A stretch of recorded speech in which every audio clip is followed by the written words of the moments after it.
Et on en parle avec Emmanuel Dupuis, président de l'Institut Prospective et Sécurité en Europe, un think tank spécialisé sur les questions de défense et de sécurité. Xavier Titelman, ancien aviateur militaire, rédacteur en chef digital de Air et Cosmos, et le général Pellistrandi. Général, on commence avec vous. Ces dernières images, cette explosion d'un dépôt d'armes à Belgorod, c'est en Russie. On est à 80 km de la frontière. On ne sait pas ce qui s'est passé. Évidemment, on se demande si ça pourrait être un tir ukrainien. Ce serait la première fois que le sol russe serait touché. Alors, il y a déjà eu quand même, au début de la guerre, quelques frappes ukrainiennes.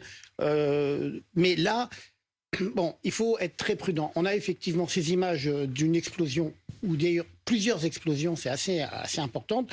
Donc, dans un dépôt militaire, donc au nord de la frontière avec l'Ukraine. Alors, il faut rester prudent parce que on est dans une phase de négociation, d'ouverture. Une frappe volontaire ukrainienne, c'est pas forcément le meilleur moment. Oui.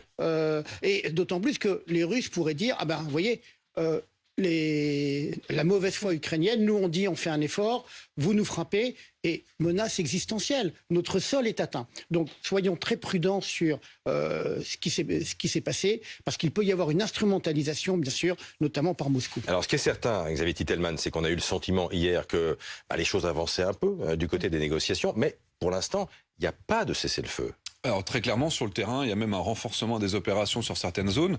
Du côté du Donbass, on voit très clairement que les Russes essayent très rapidement de reprendre l'avantage. Par contre, les Ukrainiens sont quand même en train de prendre du territoire qui avait été pris par le passé. Là, on voit par exemple la carte sur laquelle on avait travaillé. Vous voyez toutes les petites épingles dans lesquelles on voit le drapeau ukrainien. Oui. C'est les zones qui ont été reprises par l'Ukraine dans les 3, 4, 5 derniers jours. Par exemple, si on zoome vers le sud, vers Mykolaïv, on est sur une zone dans laquelle on avait des avancées russes de près de 70-80 km. Et comme c'était des bandes très très fines, les Ukrainiens ont réussi à casser l'approvisionnement et on a certainement des milliers de Russes qui sont aujourd'hui encerclés en territoire ukrainien.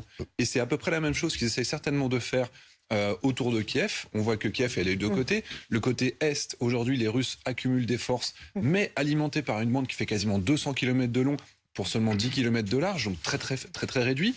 Et ces forces, a priori, on voit cette très longue bande. Si les Russes perdaient l'approvisionnement, ils auraient également au moins 10-15 000 soldats bloqués à cet endroit-là. Et aujourd'hui, on voit que l'Ukraine prend du territoire également à cet endroit-là. Il y a réellement du harcèlement. Et ce qui est frappant, c'est la mise en place de ce qu'on appelle la technoguérilla, avec toutes ces technologies qui finalement sont simples, mais les drones qu'on achète à 500 € dans le commerce, ils s'en servent. Ça leur permet de tenir des embuscades, ça leur permet de déclencher leurs mines pile au bon moment. C'est réellement ça qui est très efficace et ce qui a fait fuir les Américains d'Irak ou d'Afghanistan. Est-ce que ça veut dire, Emmanuel Dupuis, quelque part, que les Russes cherchent à gagner du temps ? Oui, et surtout à profiter de notre torpeur, si j'ose dire, en espérant qu'il y ait des avancées diplomatiques pour, sur le terrain, essayer d'avancer pour permettre que ces négociations soient positives pour elle. La Russie déclare qu'elle est contente du premier jour de négociation, alors que les Ukrainiens, et vraisemblablement la communauté internationale, estiment qu'on n'a pas fait d'avancée significative. Donc effectivement, il y a une sorte de jeu diplomatico-militaire. Sur le terrain, on donne l'impression, selon l'état-major russe, que l'on n'avance pas ou que l'on se repositionne. Quel est votre sentiment à vous? C'est un repositionnement Je pense qu'il y a les deux. Est-ce qu'ils ont les moyens de se repositionner et de renforcer des troupes qui, de toute évidence, sont en très grosse difficulté? Ça dépend de l'endroit où ils se trouvent. Ça dépend de la proximité ou de la localisation près des frontières, ce qui leur permet effectivement de se repositionner plus facilement. Ça dépend aussi de l'intérêt médiatique qu'une conquête d'une ville occasionne, la ville de Mariupol étant pour eux un élément qu'ils pourraient significativement mettre en avant en disant qu'à partir du moment où on a conquis Mariupol, on ne lâchera pas. À partir du moment où on reconquiert Kherson, puisque Kherson fait partie des villes qui ont été récemment reconquises par les Ukrainiens, on en reste là.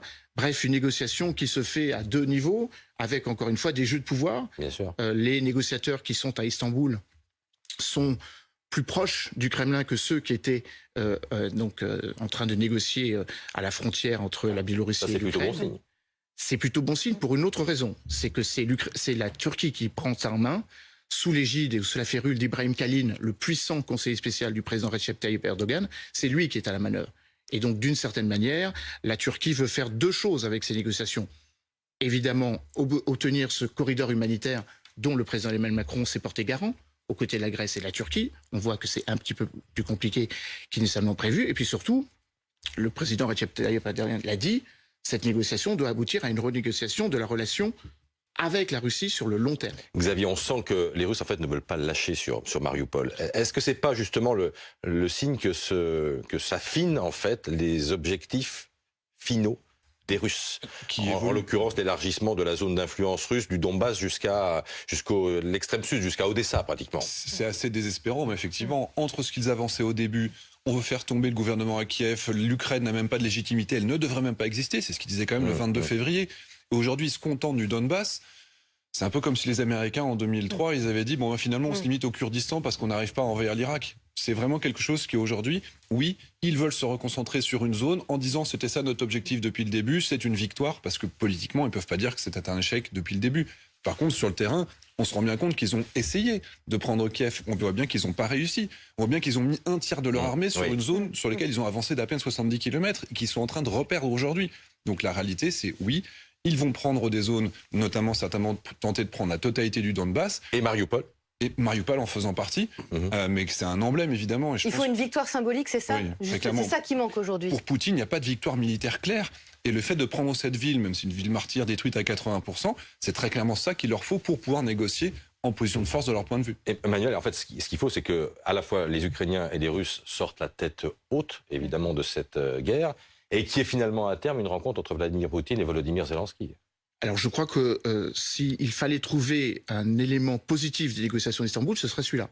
Tout le monde a maintenant la certitude que pour avancer, ou pour franchir ce palier que pour l'instant aucune négociation n'a permis de franchir, c'est une rencontre directe entre les deux hommes. Il va l'accepter, Poutine ? Écoutez, si on écoute les négociateurs russes, on n'en est pas encore là. Si on écoute les négociateurs turcs, le président Erdogan a rappelé le président russe hier en disant qu'il fallait maintenant débloquer la situation en faisant cette rencontre. Mais encore une fois qu'on a cette rencontre, on risque d'avoir un sentiment mitigé de quasi-certitude que la Russie a finalement obtenu ce qu'elle voulait. Que voulait-elle? Revenir aux accords de Minsk. On va y revenir, puisqu'in fine, on aura non seulement 30% du Donbass conquis, mais la totalité du Donbass conquis. On aura la Crimée qui sera protégée par une zone où on voit que les troupes russes ont gagné du territoire, et on aura peut-être l'injonction entre la Crimée et le Donbass. Donc ce sera un accord de Minsk que le président Zelensky sera obligé d'accepter cette fois-ci, imposé à sa population par le biais de son Parlement. Donc d'une certaine manière, cette guerre n'aura pas servi à grand-chose. Mais en attendant, la guerre continue, parce qu'il n'y a pas de cessez-le-feu. Merci beaucoup à tous les trois, il est pratiquement 8h30.